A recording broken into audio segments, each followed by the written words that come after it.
Hello दोस्तों, good evening, नमस्कार आपसे क्या एक बार फिर से बहुत-बहुत स्वागत है आप सभी के अपने यूट्यूब चैनल परीक्षा की शिक्षा में। उम्मीद करता हूँ, आशा करता हूँ आप सभी जो स्वस्थ हैं, कुशल मंगल है, अपनी तैयारी जो अच्छे और बढ़िया तरीके से कर रहे हैं। तो जो भी क्लास में फर्स्ट टाइम आए हैं, पहली बार आए हैं, नए हैं, उन सभी को बता दीजिए कि हमारे चैनल पे आपकी जो है बीएड प्रेस परीक्षा 2025 की आपकी तैयारी साथी रेगुलर बेसिस पर जो डेली करवाई जाए, तो जिसे भी तैयारी पूरी करनी है, कंप्लीट करनी है, चैनल को सब्सक्राइब करके आप लोग हमारे साथ जुड़े। क्लास का समय देखिए, जीके जीएस की जो सुबह 10 बजे डेली देखने को मिलती है, रीजनिंग की जो क्लास है दोपहर को 1 बजे देखने को मिलती है, कला वर्क की जो शाम को 4 बजे और हिंदी की जो है शाम को 7 बजे आप सबको हमारे चैनल पर देखने को मिल जाता है। आप सबको इसी टाइम पर क्लास से जुड़कर अपनी तैयारी को पूरा और कंप्लीट करना है। नीचे डिस्क्रिप्शन आप सबको इंस्टाग्राम और टेलीग्राम का लिंक मिलेगा, तो आप हमें इंस्टाग्राम पे फॉलो करेंगे, टेलीग्राम चैनल को ज्वाइन करेंगे, टेलीग्राम चैनल पर डेली बेसिस पे क्लास का अपडेट और आपको जो है एग्जाम का अपडेट मिल जाएगा, तो आप लोग जो टेलीग्राम चैनल को ज्वाइन कर लीजिएगा। ठीक है, चलें क्लास स्टार्ट करें बिना किसी देरी के। एक एक क्वेश्चन बहुत इंपॉर्टेंट, ध्यान से क्वेश्चन को देखिएगा, उत्तर देने की कोशिश करते हुए आगे बढ़ेंगे। क्लास स्टार्ट करने से पहले सभी से रिक्वेस्ट है, जिसने अभी तक क्लास को लाइक नहीं किया लाइक करेंगे, शेयर नहीं किया शेयर करेंगे, जिसने अभी तक चैनल को सब्सक्राइब नहीं किया है वो लोग जो है चैनल को सब्सक्राइब करेंगे। पहला क्वेश्चन आपका, सर्वप्रथम जनसंख्या सिद्धांत किस अर्थशास्त्री ने दिया था, बताइए।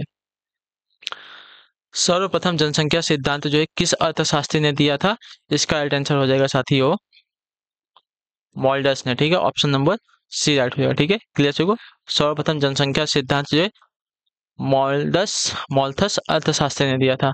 अगला क्वेश्चन आपका 52 नंबर, उत्तर देने की कोशिश करेंगे। राइट, डब्ल्यूटीओ कब अस्तित्व में आया था, वर्ल्ड ट्रेड ऑर्गेनाइजेशन। ठीक है, डब्ल्यूटीओ।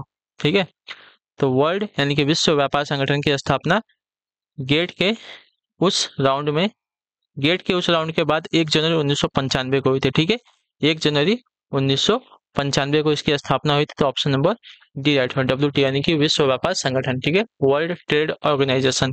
अगला क्वेश्चन आपका 53 नंबर, उत्तर दीजिएगा राइट आंसर। मुद्रास्फीति से बाजार में चीजें क्या होती है, सस्ती हो जाती है, प्रचुरता में मिलती है, महंगी हो जाती है, तो महंगी हो जाती है। ठीक है, ऑप्शन नंबर जो सी दिया गया है आपका राइट आंसर होगा। ठीक है, मुद्रास्फीति वह अवस्था होती है जब पूर्ति में वृद्धि न हो पाने के कारण मुद्रा की पूर्ति में वृद्धि के फलस्वरूप अर्थव्यवस्था में मांग आधिक्य के कारण मूल्य स्तर में लगातार तेज संचयी तथा अस्थायी वृद्धि हो रही हो, अर्थात मूल्य स्तर में वृद्धि मुद्रास्फीति की आवश्यक दशा है। ठीक है, अगला आपका साथियों 54 नंबर है, उत्तर देने की कोशिश करेंगे।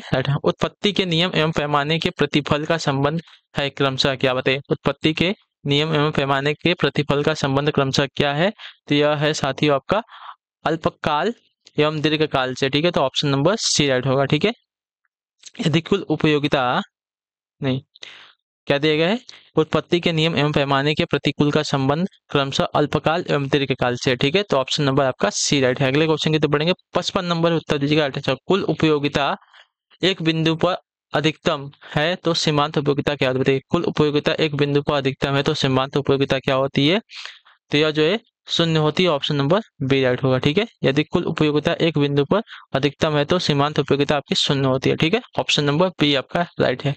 अगला आपका 56 नंबर, कांग्रेस ने असहयोग आंदोलन प्रारंभ करने का निर्णय किस वर्ष लिया था, तो यह लिया था साथियों वर्ष 1920 में, तो ऑप्शन नंबर बी राइट होगा। ठीक है, क्लियर सभी को इसके बाद कांग्रेस ने असहयोग आंदोलन प्रारंभ करने का निर्णय वर्ष 1920 में लिया है, तो ऑप्शन नंबर आपका बी वाला राइट आंसर हो जाएगा। ठीक है, अगले क्वेश्चन की तरफ बढ़ेंगे। आपका 57 नंबर है, उत्तर दीजिएगा। निम्नलिखित में से कौन सा उद्देश्य जो है 1920 के असहयोग आंदोलन का नहीं था, तो यह जो है 1919 के रॉलेट कानून को समाप्त करना। ठीक है, ऑप्शन नंबर जो डी दिएगा आपका राइट आंसर होगा। क्लियर सभी को इसके बारे में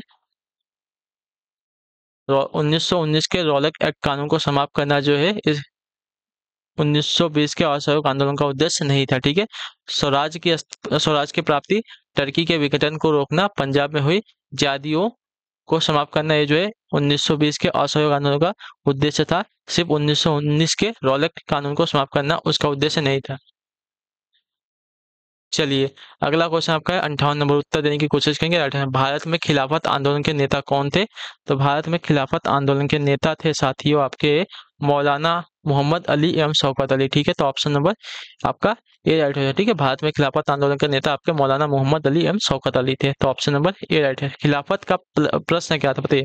खिलाफत का प्रश्न क्या था, तो खिलाफत का प्रश्न आपका टर्की के खलीफा का प्रश्न था। ठीक है, तो ऑप्शन नंबर ए राइट होगा। खिलाफत का प्रश्न जो है टर्की के खलीफा का प्रश्न था, ऑप्शन नंबर ये जो दिया गया है आपका राइट है। चलेंगे अगले क्वेश्चन की तरफ बढ़ेंगे। 60 नंबर, उत्तर देने की कोशिश करेंगे। निम्नलिखित में से कौन सा कारण था जिसके द्वारा गांधी जी ने खिलाफत के प्रश्न को असहयोग आंदोलन में सम्मिलित करने का निर्णय लिया था? बताइए, निम्नलिखित में से कौन सा कारण था जिसके द्वारा गांधी जी ने खिलाफत के प्रश्न को असहयोग आंदोलन में सम्मिलित करने का निर्णय लिया था? तो यह था साथियों आपका हिंदू मुसलमानों को साथ लाने का यह स्वर्णिम अवसर था। ठीक है, तो ऑप्शन नंबर सी राइट हो जाएगा। ठीक है, क्लियर सभी को, हिंदू मुस्लिम को साथ लाने का यह स्वर्णिम अवसर था, इसलिए जो है गांधी जी ने खिलाफत के प्रश्न को असहयोग आंदोलन में सम्मिलित करने का निर्णय लिया था। ठीक है, अगले क्वेश्चन की तरफ बढ़ेंगे, आपका उत्तर देने की कोशिश करेंगे। 61 नंबर, अधिकांश ज्वालामुखी पाए जाते हैं कहाँ पर? तो अधिकांश ज्वालामुखी आपके पाए जाते हैं प्रशांत महासागर में। ऑप्शन नंबर जो सी दिया गया है आपका राइट आंसर होगा। ठीक है, चलिए अगले क्वेश्चन की तरफ बढ़ेंगे। 62 नंबर है, उत्तर दे दिया राइट है। गल्फ स्ट्रीम पाई जाती है कहाँ पर? बताइए, गल्फ स्ट्रीम कहाँ पर पाई जाती है? तो गल्फ स्ट्रीम जो है अंध महासागर के पश्चिम किनारे पर पाई जाती है, पश्चिमी किनारे पर। ठीक है, तो ऑप्शन नंबर आपका डी राइट होगा। ठीक है, गल्फ स्ट्रीम पाई जाती है अंध महासागर के पश्चिमी किनारे पर। क्लियर है सभी को? चलिए अगले क्वेश्चन की तरफ बढ़ेंगे। 63 नंबर, सामान्यतः प्रवाल उष्णकटिबंधीय सागर के मध्य में पाए जाते हैं कहाँ पर होते हैं? सामान्यतः प्रवाल उष्णकटिबंधीय सागर के मध्य में पाए जाते हैं। इसका रीजन है साथियों 30 डिग्री उत्तर एवं 30 डिग्री दक्षिण के मध्य में। ठीक है, ऑप्शन नंबर जो सी दिया गया आपका राइट है। सामान्यतः प्रवाल उष्णकटिबंधीय सागर के 30 डिग्री उत्तर एवं 30 डिग्री दक्षिण के मध्य में पाए जाते हैं। ठीक है, तो ऑप्शन नंबर यहाँ पे सी जो दिया गया है 63 पे आपका राइट आंसर होगा। चलिए अगला आपका 64 नंबर बताइएगा राइट आंसर।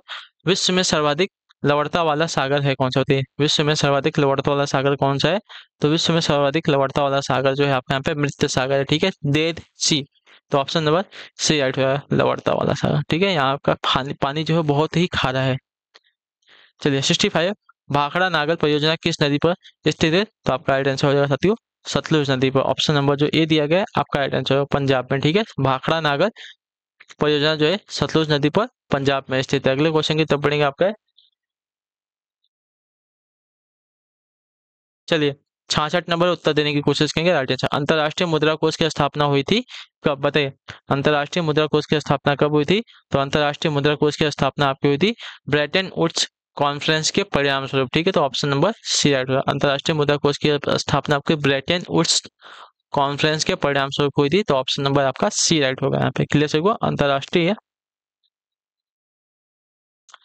अच्छा 1 जुलाई से 22 जुलाई 1944 को जो है ब्रेटन वुड्स नामक स्थान पर जो है 44 राष्ट्र संयुक्त राष्ट्र मौद्रिक एवं वित्तीय सम्मेलन में सम्मिलित हुए, जिसमें IMF की स्थापना का निर्णय लिया गया था। अगला आपका है साथियों 67 नंबर, 67 नंबर उत्तर देने की कोशिश करेंगे राइट आंसर का। निम्न में से कौन जो है विश्व बैंक से संबद्ध नहीं है? बताइए, निम्न में से कौन जो है विश्व बैंक से संबंधित नहीं है?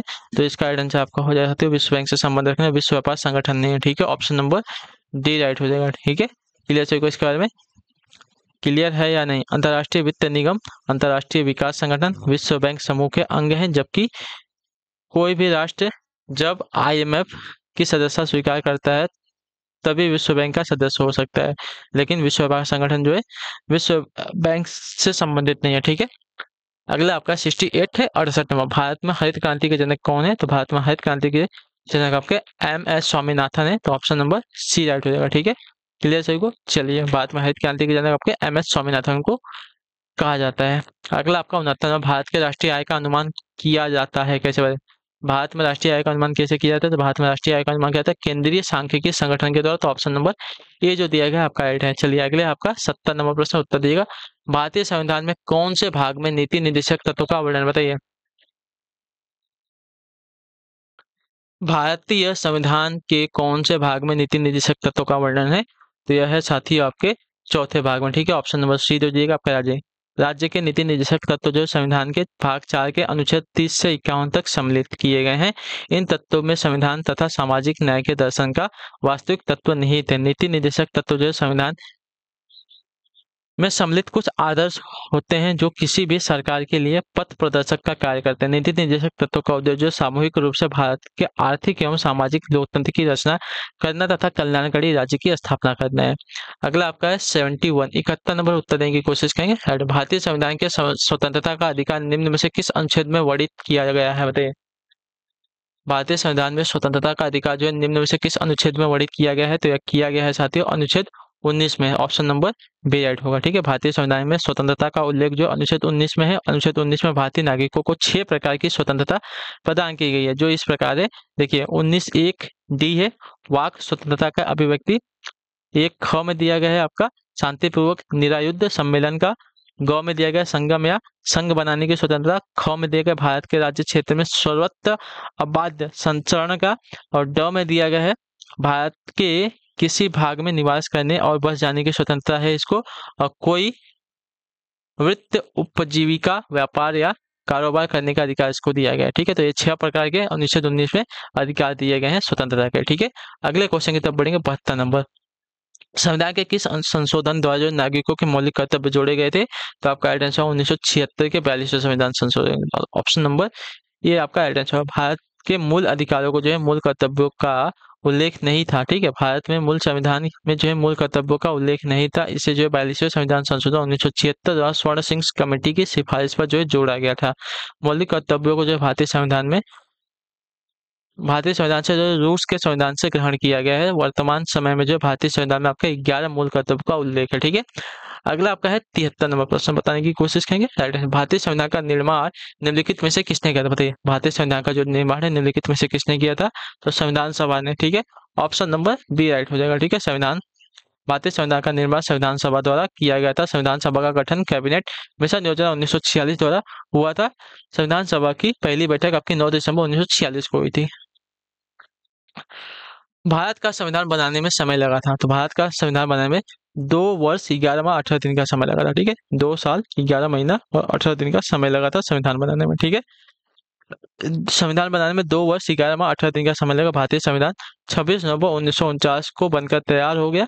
26 जनवरी 1950 को लागू किया गया था। ठीक है, अगला आपका साथी है 75 नंबर, सन 1906 के एक्ट को दूसरे किस नाम से जो है पुकारा जाता है? सन 1909 के एक्ट को जो है दूसरे किस नाम से पुकारा जाता है? तो पुकारा जाता है मार्ले मिंटो सुधार के नाम से। ऑप्शन नंबर बी आपका राइट आंसर होगा। ठीक है, क्लियर होगा इसके बारे में। मार्ले मिंटो की सिफारिश के आधार पर जो भारत सरकार अधिनियम 1909 आया था, जिसे मार्ले मिंटो सुधार भी कहा जाता है। ठीक है, चलिए तो इसी के साथ जो आपकी क्लास है आज की यहीं पे कंप्लीट होती है। आई होप कि आपको क्लास जो साथी अच्छी लगे, पसंद है क्लास को लाइक किया, चैनल को सब्सक्राइब और हमें जो है कमेंट अपना फीडबैक क्लास के बारे में देके जाइएगा आपको क्लास कैसी लगी। हम आपसे मिलते हैं आपकी अगली क्लास में, तब तक के लिए टाटा बाय बाय, जय हिंद जय भारत। आपसे क्लास से जुड़ने के लिए बहुत बहुत ही धन्यवाद साथियों।